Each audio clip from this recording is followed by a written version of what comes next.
Ya, terima kasih Anda masih bersama kami. Bagi Anda yang baru saja bergabung, kami hadirkan kembali 3 berita utama hari ini. Ratusan mahasiswa dan sejumlah aliansi di kota Semarang turun ke jalan protes revisi Undang-Undang Pilkada yang dinilai cacat demokrasi. Bayi berusia 2 tahun tewas dibunuh ayah kandungnya di Pekalongan. Sumur kering, warga Kabupaten Tegal naik turun bukit untuk mendapatkan air bersih.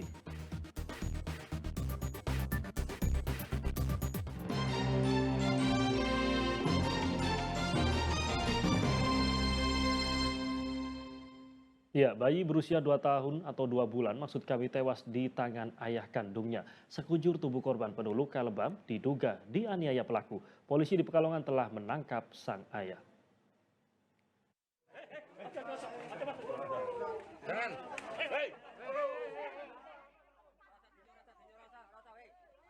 Kecamatan Siwalan, Kabupaten Pekalongan masih tak bisa menahan kemarahan pada NF.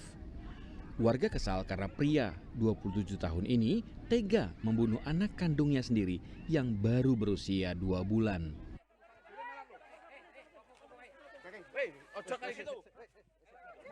Ibu korban mendapati anaknya dalam kondisi lemas dengan tubuh penuh luka.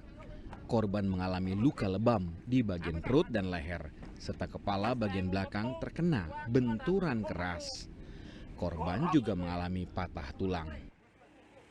Dugaan adanya kekerasan, terus kami memeriksa keluarga terdekat, meminta keterangan, kemudian kita duga pelaku ini kita amankan dari rumah. Meninggal dicekik sama bapaknya sendiri. Katanya ibunya lagi kondangan di rumah tetangga yang sebelah. Ya Allah, kok tega temen.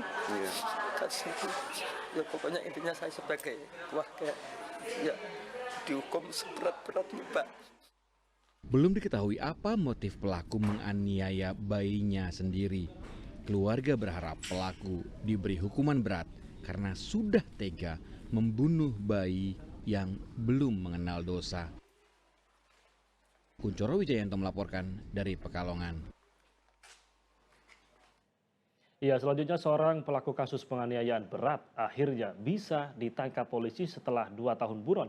Video penganiayaan telah lama viral, tetapi baru kali ini pelaku bisa tertangkap.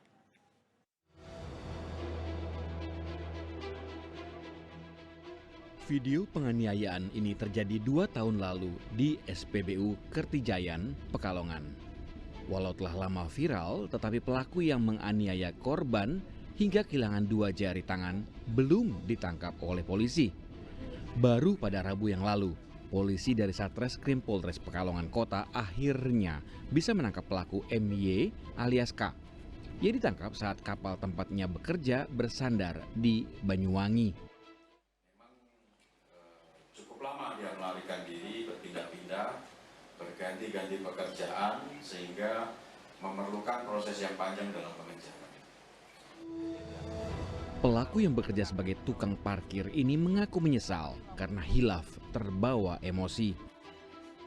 Saya sangat menyesal atas perbuatan saya dan saya mohon maaf untuk terumumnya warga Pekalongan.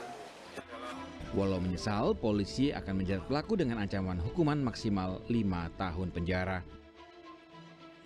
Kuncoro Wijayanto melaporkan dari Pekalongan. Ya, pasca video viral, seorang pengemis yang memaki pengemudi yang tidak memberikan uang, Satpol PP Kabupaten Semarang meningkatkan intensitas patroli. Pengamen dan pengemis kini lebih banyak yang terjaring razia.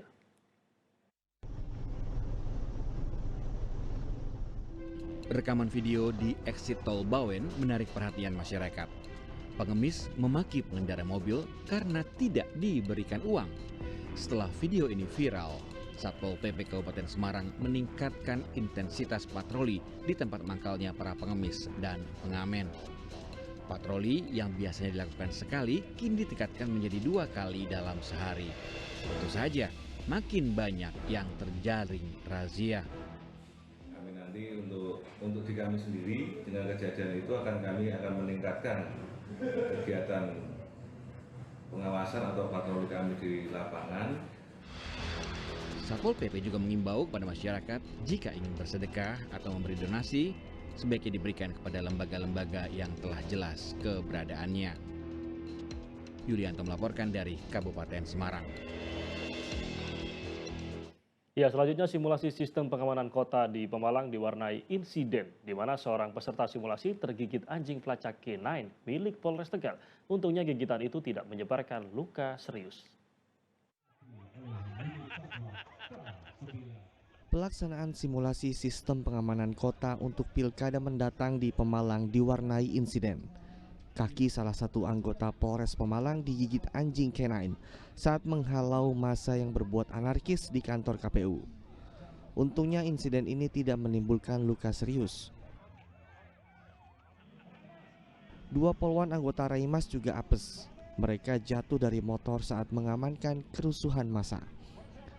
Simulasi Sispam Kota yang dilaksanakan di kawasan Pantawiduri ini melibatkan semua satuan fungsi di Polres Pemalang. Latihan ini untuk persiapan pengamanan pilkada serentak jika terjadi anarkis. Kita melaksanakan kegiatan persiapan pemilu, persiapan pilkada tahun 2024-2025 sehingga kegiatan pilkada nanti pemilihan gubernur, wakil gubernur, wali kota, wakil wali kota, bupati, wakil bupati kita bisa laksanakan dengan maksimal dan penuh dengan tanggung jawab sehingga kondisivitas keamanan dapat terjamin di wilayah Pemalang. Selain kantor KPU dan Bawaslu, Polres Pemalang akan fokus pada objek vital lainnya saat pilkada yang digelar pada bulan November 2024. Kuncoro Wijayanto melaporkan dari Pemalang. Ya, 4 anggota perguruan silat PSHT yang ditahan polisi dalam kasus tewasnya Aan Hengki mengajukan gugatan pra-peradilan. Penggugat meminta PN Boyolali memeriksa keabsahan penetapan tersangka para pesilat. Diwakili kuasa hukumnya, para pesilat PSHT mengajukan gugatan pra-peradilan pada hari Rabu yang lalu.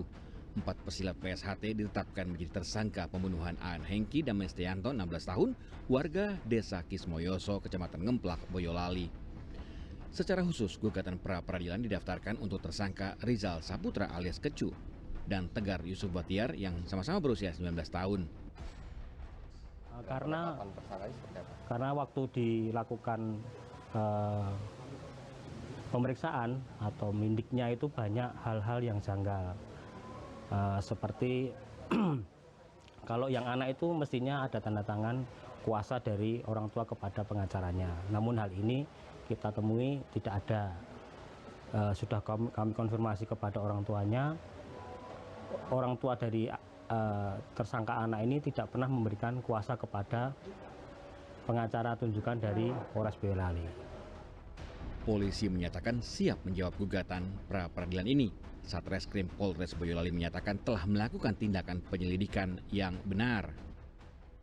Pra-peradilan yang diajukan itu kan bagian daripada fungsi kontrol dari masyarakat. Kita persiapkan aja dengan baik untuk membuktikan bahwa dari pihak Polres Satreskrim terutama khususnya telah melakukan penyidikan secara profesional. Nanti kan bisa dilihat pada saat persidangan. Okay? Dari hasil autopsi dan saksi-saksi Aan Hengki dan Mestianto ditemukan meninggal dunia secara tak wajar dan diduga akibat penganiayaan yang dilakukan para pesilat PSHT. Polisi menetapkan 4 orang sebagai tersangka. 2 diantaranya masih berusia di bawah umur. Yulianto melaporkan dari Boyolali.